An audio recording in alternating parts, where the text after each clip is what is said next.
গণরুম guest room culture যদি কোনো অপশক্তি আনতে চায় তাহলে আমাদের লাশের উপর দিয়ে এটা আসতে হবে। আপনারা দেখেন যে প্রত্যেকটা রুমে এইভাবে কাপড় তারা টানিয়ে রাখতে হচ্ছে আলমিরার অভাবে, অর্থাৎ একই সাথে তাদের এই রুমে কোনো দেখেন যে কোনো টেবিল কিন্তু নাই পড়ার জন্য আর কি। তো সেই জায়গা থেকে আমরা যেটি করব, আজকে আমরা চৌকি দিতে পারলাম এবং পরবর্তী পর্যায়ে আমরা শিক্ষার্থীদের পড়ার জন্য রুমে পড়ার জন্যই তাদেরকে একটি করে টেবিল আমরা নিশ্চিত করব এবং রুমে যেভাবে অগোছালো ভাবে কাপড় রাখতে হচ্ছে আলমিরার অভাবে, আলমিরাটা আমরা নিশ্চিত করার মাধ্যমে ইনশাআল্লাহ এই কাপড়গুলো তারা গুছিয়ে রাখতে পারবে, রুমের সৌন্দর্য বর্ধন হবে।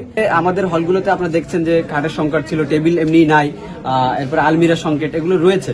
তো তার বাইরে গিয়ে এই যে নবনির্বাচিত যারা কমিটি আসছে, আমাদের বিশেষ করে যে হল সংসদে যারা নির্বাচিত হয়েছে, তারা তাদের পৃষ্ঠপোষকতায় আজকে যে আমরা নতুন খাট পাচ্ছি, এটা আসলে শিক্ষার্থীদের মনে এক ধরনের আশ্বাস সঞ্চার করবে আমি মনে করি। বর্ষের দ্বিতীয় সেমিস্টার গুলোতে যারা পড়াশোনা করছে, এখানে প্রায় 100 খাটের চাহিদা আছে, এগুলো আমরা দিচ্ছি। এটা শেষ হওয়ার পরই আমাদের মেইন যে বিল্ডিংটা আছে, এখানে দ্বিতীয় বর্ষ থেকে মাস্টার্স পর্যন্ত যারা শিক্ষার্থী রয়েছেন তাদের ওখানে আরো প্রায় 200 মতো খাটের চাহিদা আছে, সেগুলো আমরা দিব।